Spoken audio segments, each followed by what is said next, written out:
कैसे होंगे फ्रेंड्स। मैं हूं मोहम्मद शुएब और आप देख रहे हैं शुएब टीच। फ्रेंड्स, आज की मेरे वीडियो का टॉपिक है कि अच्छे वालिदैन को अच्छे अदाकार भी होना चाहिए। क्या है? अच्छे वालिदैन को अच्छे अदाकार भी होना चाहिए। फ्रेंड्स, हमने देखा हुआ है कि जो है वालिदैन बेसिकली क्या करते हैं कि अच्छे वालिदैन खुद को कहलवाना चाहते हैं कि हम बहुत अच्छे हैं, हमने जो है बच्चों की तरबियत बहुत अच्छी की, उनकी जो है उनके लिए सब कुछ बहुत अच्छा किया, हम जो करते हैं वो अच्छा होता है। बेसिकली वो जब तक एक अदाकारी अच्छी नहीं ना कर सकते, वो जब तक बच्चे के माइंड के अंदर अपनी जगह नहीं बना सकते ना, जब तक बच्चे को कन्वेंस नहीं बेसिकली कर सकते, तब तक वो अच्छे पेरेंट्स नहीं बन सकते। तो बच्चे को कन्वेंस करना, उसकी बात को समझकर उसकी बात को पूरा करना, वो क्या चाहता है वो समझकर वैसा करना, यह अदाकारी है। तो जब तक पेरेंट्स के अंदर ये चीज़ नहीं आते, तब तक बेसिकली वो अपने बच्चों की तरबियत में या बच्चों के साथ दिल लगी में या बच्चों के साथ जो है नज़दीकियों के अंदर उनके कुर्ब में नहीं जा सकते। तो मैं आज आपको इस वीडियो के अंदर अपना एक्सपीरियंस जो है शेयर करूँगा कि मुझे कहाँ से ये रियलाइज़ हुआ कि वालिदैन को एक अच्छा अदाकार भी होना चाहिए। तो वीडियो का टॉपिक स्टार्ट करने से पहले मेरी आप सबसे रिक्वेस्ट है, अगर तो मेरे चैनल पे न्यू है तो फ्रेंड्स आपको मैं इस वीडियो का इंट्रो जो है पिछले क्लिप के अंदर दे चुका। मैं स्टार्ट करता हूँ अपना टॉपिक कि वालिदैन को अच्छे अदाकार होना ज़रूरी है। तो मैं आपको अपनी लाइफ का एक्सपीरियंस शेयर करता हूँ कि एक दफ़ा इत्तेफाक से मुझे किसी ट्रेन में जाने का जो है इत्तेफाक हुआ। मैं ट्रेन के अंदर सफ़र कर रहा था, तो बेसिकली वहाँ पर मैंने देखा कि मेरी सीट के मेरा जो बर्थ था, बेसिकली उस बर्थ के बिल्कुल ठीक सामने जो है एक औरत और उसका बच्चा बैठे हुए थे। बच्चा करीब 2 साल की उम्र का था, तो वो बहुत ज़्यादा रोई जाए। अब मुझे तो उसके रोने की कोई ख़ास वजह भी नज़र नहीं आ रही थी कि ये क्यों रो रहा है, ठीक है। अब उसकी माँ जो है वो बार बार उसको चुप कराने की कोशिश कर रही है कि कहीं किसी तरीके जो है मैं इसको चुप कराने के मैं कामयाब हो जाऊं, या किसी तरीके कोई ऐसी जो है मैं अमल करूं जिसकी वजह से ये चुप हो जाए, मैं जो है इसको चुप कराने में कामयाब हो जाऊं। लेकिन बच्चे के ना तो रोने की कोई वजह नज़र आ रहे थे और ना ही ये अपनी माँ के तरीक़ों से चुप कर रहा था। लिहाजा क्या हुआ, इसकी माँ की बर्दाश्त ख़त्म हुई और उसने ज़ोर से जो है चांटा उसके मुंह के ऊपर दे मारा। इसको तोहफे के अंदर, रोते हुए बच्चे को तोहफे में उसने एक ज़ोर से चांटा दे दिया। अब इसका नतीजा क्या हुआ, वो बच्चा दैन मज़ीद जो है उसकी जो वाइब्रेशन है या उसकी जो इरिटेशन है रोने की, वो कदरे बढ़ गई। अब ये और जो है गुस्से के अंदर इनकी मदर, ठीक है। मैं आपको दोबारा बता दूं कि एक बच्चा है बिला वजह रोई जा रहा है, इसकी माँ उसको चुप करा रही है, उसको वो चुप नहीं हो रहा। अब इसकी बर्दाश्त बढ़ गई है, सॉरी ख़त्म हो गया। दैन ज़ोर से जो है चांटा उसके मुंह पे तोहफे में देती है और वो मज़ीद रोने लग जाता है और इनकी इरिटेशन जो है वालदा की मज़ीद बढ़ जाती है। क्या होता है, ये मज़ीद थप्पड़ लगाने के लिए तैयार है। तो फ्रेंड्स, अब मैं वहाँ पर बैठा, मैं ये सब कुछ देख रहा, मुझसे जो है बड़ी हैरानगी से मैं देख रहा। मैंने उनका थप्पड़ जो है वो दूर किया और बच्चे की तरफ कुछ इस तरह का इशारा किया कि वो मेरी तरफ मुतवज्जा हो गया और मैंने कुछ ऐसे जो है हरकत की, तो मतलब जो है कॉमेडी कह लें कि मैंने वहाँ पे कुछ कॉमेडी की। मतलब कि फ्रेंड्स, मैंने जो है उस बच्चे के सामने कुछ ऐसी हरकत की, कुछ कॉमेडी की कि जिससे बच्चा जो है मेरी तरफ उसका ध्यान जो है मेरी तरफ आया और मैंने फिर से जो है जैसे बच्चे की तरह मतलब जो कॉमेडी की जाती है, ऐसी हरकत जो है उसके लिए की जाती है कि बच्चा जो है हमारा इंटरेस्टेड हो। तो मैंने भी कुछ ऐसे हरकत उस वक़्त की, तो बच्चा जो है वो क्या हुआ, मेरी तरफ इंटरेस्टेड हुआ और देखते ही देखते बच्चा खिलखिला उठा, बच्चा जो है वो चुप हो गया। अब उसकी माँ भी हैरान है कि ये कैसे जो है पॉसिबल हो गया। मैंने इसको बहुत चुप कराने की कोशिश की, मुझसे चुप नहीं हुआ, हत्ता कि मैंने इसको जो है तोहफे में एक जो है थप्पड़ भी लगाया, फिर चुप नहीं हुआ। तुम्हारे जो हरकत से जो है ये बच्चा खुश होने लग गया। आखिर वो कौन सी हरकत थी, मैं 1 मिनट स्किप कर देता हूँ। तो लिहाजा इसी टॉपिक पे आते हैं कि अब इसकी जो है माँ बेसिकली वो हैरान है कि ये कैसे पॉसिबल है। तो मैंने उसको बताया, रैदर मैंने पहले उनसे क्वेश्चन किया, चूँकि मैं आपको पता है वो मैं इनकी रिस्पेक्ट को आगे रखता हूँ, तो उनकी मोटिवेट करता हूँ लोगों की वुमेन की रिस्पेक्ट हो। तो उसकी मैंने उनकी बात स्टार्ट करने से पहले मैंने उनसे इजाज़त ली कि आंटी खाला जो भी आप लोग कह रहे हैं, मैंने तो उस वक्त उनको मिस कहा था कि मिस अगर आप मुझसे इजाज़त दें, अगर आपको अच्छा लगे, मतलब बुरा ना लगे, तो मैं आपसे कुछ कहना चाहता हूँ, बेसिकली आपको कुछ मैसेज देना चाहता हूँ। मुझे कोई हक़ नहीं मानता, लेकिन फिर भी मजबूरन, मैं जबिल्लतन मजबूर हूँ, मैं आपको कोई मैसेज जो है देना चाहता हूँ। तो अगर आपकी इजाज़त हो तो क्या मैं आपको वो मैसेज दे लूँ? तो उस आंटी ने भी जो है बहुत ही हंसी खुशी के साथ मुझे इजाज़त दी कि आप मुझसे बात करो, क्या बात है, क्या लेसन देना चाहते हो, क्या जो है मैसेज बेसिकली मुझे देना चाहती हो। तो मैंने उनको बताया कि ये आपने इसको मारा क्यों है। तो वो कहते कि मैं इसको चुप कराना चाह रही थी, चुप नहीं हो रहा, तो मैंने इसको थप्पड़ मारा, फिर चुप नहीं हुआ, मैं तो दूसरा भी मारने लगी थी अगर तुम मुझे ना रोकते। तो मैंने उसको बताया बेसिकली, आंटी ये तो वही बात हो गई ना कि एक इंसान को जो है मच्छर लड़ रहा है, आपको तो मच्छर लड़ रहा होगा, ठीक है, तो मच्छर बेसिकली आपको लड़ रहा है, काट रहा है, अगर यूँ मैं कहूँ आपको बेसिकली मच्छर काट रहा है, तो क्या हुआ है, आप उसको मारने की कोशिश करते हैं, लेकिन जब आप थप्पड़ लेके आते हैं मारने तक, तो वो मच्छर जो है वो जिस्म से उड़ जाता है, हवा में चला जाता है, और थप्पड़ आपका देन आपके जिस्म को लगता है। ठीक है, ये एग्जांपल बहुत मतलब जो है नॉलेजेबल है। मेरा कैमरामैन इसके ऊपर तो स्माइल कर रहा है, लेकिन मैं आपको बिल्कुल सीरियस मूड में मतलब जो है आपको ये समझाना चाह रहा हूँ, जैसे मैंने उनको समझाया कि इसी तरह क्या हुआ। अब उसको गुस्सा आया इस चीज़ के ऊपर, मतलब जिसके जिससे पे मच्छर आता था, बार बार थप्पड़ मारता था, मच्छर फिर से जो है वहाँ के अंदर, वो आदमी जो है किचन में जाता है, वहाँ से मकसूद बेसिकली अगर कह लें या मकसूदा कह लें, वो लेके आता है कि अब अगर मच्छर मेरे जिस्म पे बैठेगा तो मैंने क्या करना है, उसकी जड़ ही ख़त्म कर देनी है, उसकी जो है टुकड़े टुकड़े जैसे कह लें कि वो करने का ख्वाहिशमंद होता है। ठीक है, सेम होता है कि मच्छर जो है उसके जिस्म पर आता है, रेदर अभी एक मच्छर नहीं आता, वो अपनी जब पूरी गैंग को लेके आता है कि इसने मुझे थप्पड़ मारा था और मैं बच गया, अब हमने जो है इस पर जो हमला करना है। ठीक है, अब वो अपने खुद आया, अपने माँ बाप को, अपने बहन भाइयों को, पूरी गैंग फैमिली के साथ जो है उसके जिस्म के ऊपर हमलावर हो गया। लेकिन इनका प्लान क्या था मच्छर का, कि वो एक जगह के ऊपर नहीं हुआ, वो कोई जो है माथे पर गया, कोई टांगों पर गया, कोई बाजू पर गया, कोई जो है दरमियान में आया, पूरे जिस्म के अंदर वो फैल गए। अब ये मकसूद लेके आया था बेसिकली एक तो ये अब मच्छर को मारने लगा, तो मकसूद के साथ इसने एक को तो मारने की कोशिश की, और वही हुआ कि वो फिर से हवा में और मतलब जो है चला गया, और मकसूद जो है बना के इसके मजबूती के साथ इसके जिस्म के अंदर लगा। मतलब मैंने उनको बताया कि आंटी इसके अंदर कसूर मच्छर वाले का नहीं है, सॉरी मच्छर का नहीं है, इसके अंदर आपकी मिसाल के अंदर कसूर बच्चे का नहीं है, बल्कि मच्छर को मारने वाले की हिकमत अमली का है, आपको बच्चे के समझाने के अंदाज का कसूर है। अब उसको पता है कि यार मेरे इतनी दफ़ा जो है करने के बावजूद मच्छर यहाँ से नहीं गया, मच्छर जो है मुझे बार बार काट रहा है, तो ज़ाहिर है कुछ उसको मज़ीद नई हिकमत अमली का मुजाहरा करना चाहिए, कुछ नया अंदाज ऐसा लाना चाहिए कि जिससे मच्छर जाए। रेदर अगर ये इस तरह के अंदाज लाता रहेगा, तो मैं आपको पहले बता चुका कि मच्छर को मज़ीद गुस्सा आता जाएगा, मज़ीद गुस्सा आता जाएगा, वो मतलब जो है पूरी फ़ौज के साथ आपको हमला कर सकता है।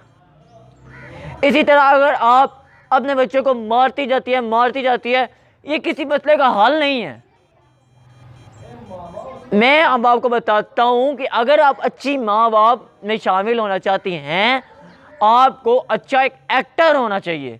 मायने ये है कि आपको ऐसे अंदाज आने चाहिए, आप ऐसी संजीदगी के साथ बच्चे को समझाए कि बच्चा आपकी तरफ मानूस हो जाए आपकी तरफ, आपकी बात मानने, आपको सुनने, आपकी तरफ गौर करने के लिए बच्चा तैयार हो जाए।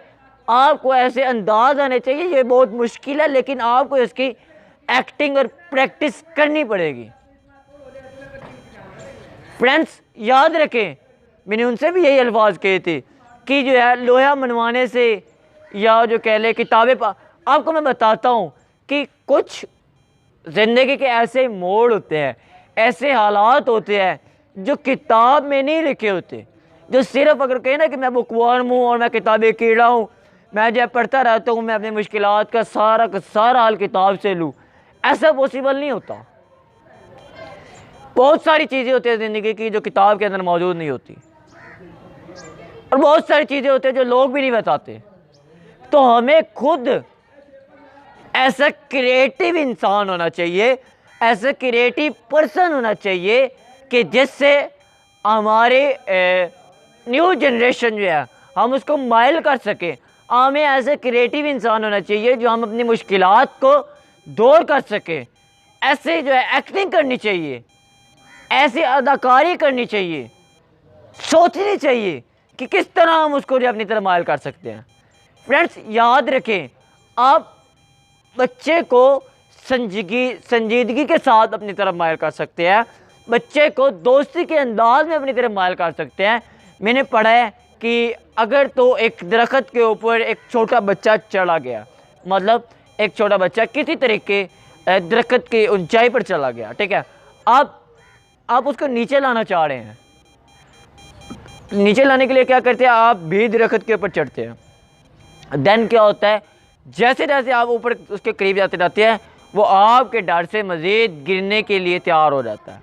या मतलब ऐसे कह लें कि आप ऊपर उसके करीब जाते हैं, वो मज़ीद ऊपर जाता रहता है, या जो है टहनी की शाख के करीब जो है गिरने वाला बन गया है। आप ऊपर जाएंगे वो नीचे गिर जाएगा।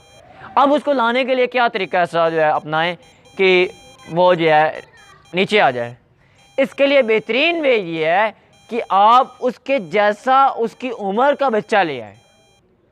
वो आएगा, वो उसको समझाएगा अपनी ज़ुबान के अंदर, इनकी अपनी दुनिया होती है, तो वो उसको समझाएगा।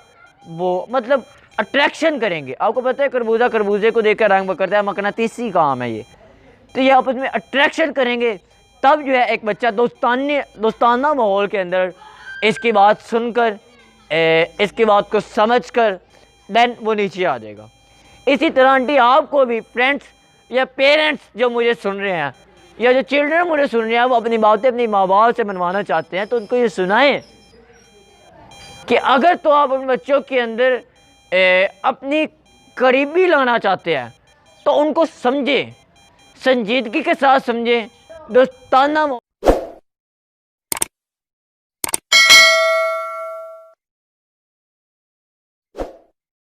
आप अपने बच्चों की ज़िंदगी के दिल के अंदर उस वक्त जो है अपना कुर्ब पैदा कर सकते हैं। जब तक आप उसको संजीदगी से ना देखें तब तक नहीं कर सकते। आपको चाहिए कि आप उसको संजीदगी से देखें।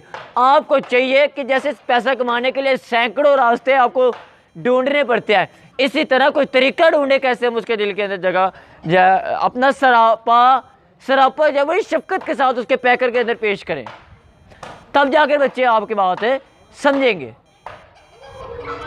तो जैसे जो है अगर आप सल्लल्लाहु अलैहि वसल्लम की सीरत रसूल अगर आप जो है पढ़ें, आप उसका मुताला करें, तो आपको पता चलेगा कि कितने आप सल्लल्लाहु अलैहि वसल्लम को अपने बच्चों के साथ कितनी मोहब्बत थी, अपने नवासों के साथ। वैसे ही कोमली जो है किसी भी बच्चों के साथ बहुत मोहब्बत थी। एक वाक़या आता है तो मैं आपको ज़रूर सुनाऊंगा इस वीडियो के अंदर कि क्या होता है कि रस्ते के अंदर अपने नवासों को अपने कंधों के अंदर बिठाया हुआ है और रस्ते के अंदर जा रहे होते हैं। तो एक मक्का का वहाँ पर आकर आदमी पूछता है कि या रसूल अल्लाह, मेरे भी बच्चे हैं, कभी मैंने अपने बच्चों को इतना प्यार नहीं किया जैसे आप अपने कंधों के ऊपर नवासों को लेके फिर रहे हैं। मैं दोहरा दूँ कि वो मक्का का आदमी कह रहा है, साहबी है, वो कहता है कि मैंने कभी अपनी औलाद को प्यार नहीं किया, आप अपने नवासों को कर रहे हैं कंधों में बिठाए हुए। तो आपने फरमाया कि अल्लाह ने अगर तेरा दिल ही सख्त किया हुआ है तो मैं क्या कर सकता हूँ, इतनी मोहब्बत है। और अगर मैं आपको वसल्लम के जो है बच्चों के साथ मोहब्बत का बताऊँ तो आप सल्लल्लाहु अलैहि वसल्लम नमाज की हालत में मौजूद है। नमाज से बड़ी भी कोई बात है, नमाज के अंदर मौजूद है। देन आपके नवासे हुसैन रज़ी अल्लाह ताला अन्हु आते हैं और आपके कंधे पर बैठ जाते हैं। आपने नमाज ख़त्म नहीं की, आपने नमाज को मज़ीद लंबा कर दिया। अल्लाह से की तरफ से हुक्म आ गया कि नमाज को लंबा कर दो, जब तक ये कंधे मतलब आपके कंधों से उतर ना जाए तब तक नमाज से आपने सजदे से नहीं उठना। कितनी शफकत, कितनी मोहब्बत दिखाई गई है आपकी सीरत के अंदर बच्चों के साथ। आपने नमाज लंबी की, देन मतलब होती की 3 दफ़ा से आपने 72 दफ़ा जो है वो अल्फाज दोहराए नमाज के अंदर, सजदे के अंदर। तो मतलब बताने का मकसद ये है कि इतनी शफकत मोहब्बत आपने बच्चों के साथ दिखाई, ठीक है। अब आप बच्चे को मार रही हैं, ठीक है। अब उसको क्या पता कि मार क्या होती है, उसको क्या पता कि डांट क्या होती है, उसको क्या पता कि उसके माँ बाप जो है आप उसे कितना प्यार करते हैं। अब उस बच्चे को क्या पता कि सज़ा क्या है। अपना सरपाया जो है उसके आगे जो है बहुत सारी शफकत के साथ उसके पेकर के अंदर पेश करें, ठीक है, तब जाकर वो आपकी बात को समझेगा। आप अगर सीरत रसूल सल्लल्लाहु अलैहि वसल्लम पढ़े तो आपको रियलाइज़ हो, आपको महसूस हो, आपको पता चले कि आप सल्लल्लाहु अलैहि फरमाया आप सल्लल्लाहु अलैहि वसल्लम के नवासे दोनों कंधे के ऊपर सवार हैं, रास्ते के अंदर जा रहे हैं, ठीक है।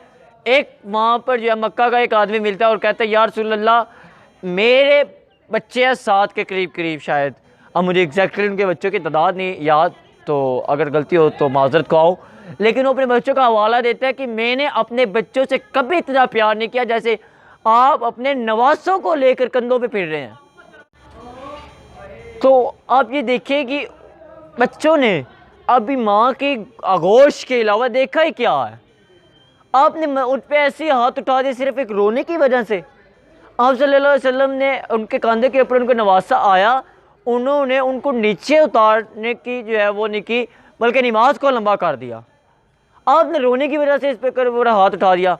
आइंदा बाद आप इस पर हाथ उठाने के बजाय अपना मुहासबा करें कि हमारी कौन सी कोताही है जिसकी वजह से बच्चा रो रहा है। रिमेंबर, आपकी कोई ना कोई गलती होगी, आपसे इसको जो है वो तबीयत नहीं मिली होगी, आपको जो है इसको दूध नहीं दिया होगा, या मतलब कह ले कि मतलब इरिटेशन इसको बनी होगी, कोई ना कोई भूख लगी होगी, दर्द हो रहा होगा। अपना मुहासबा करना है आपने आइंदा से। ये बच्चे अल्लाह की तरफ से दी हुई जो है नेमत है। ऐसा नहीं है कि हम जब चाहे इसको मारे, जब चाहे पीटे, जब चाहे ना मारे, जब चाहे समझाएं, नहीं, इसका समझदारी से हमने मुजाहिरा करना है। तो फ्रेंड्स, जब मैं ये बातें उनसे कर रहा था तो उनकी आंखों में आंसू मैं देख सकता था, वो शर्मिंदगी से रो पड़ी और मैंने उनकी आंखों से आंसू साफ़ किए। तो मेरा आपको आज की ये अपनी लाइफ का एक्सपीरियंस शेयर करने का मकसद ये है कि आपको ये रियलाइज़ हो कि हमने बच्चों के साथ कैसे बिहेव करना है, उनको अपनी गलती को कैसे देखना है, उनकी गलती को कैसे समझना है। उम्मीद करता हूँ आपको मेरी वीडियो आज की अच्छी लगी होगी। अगर तो आपको मेरी वीडियो अच्छी लगी है तो लाइक और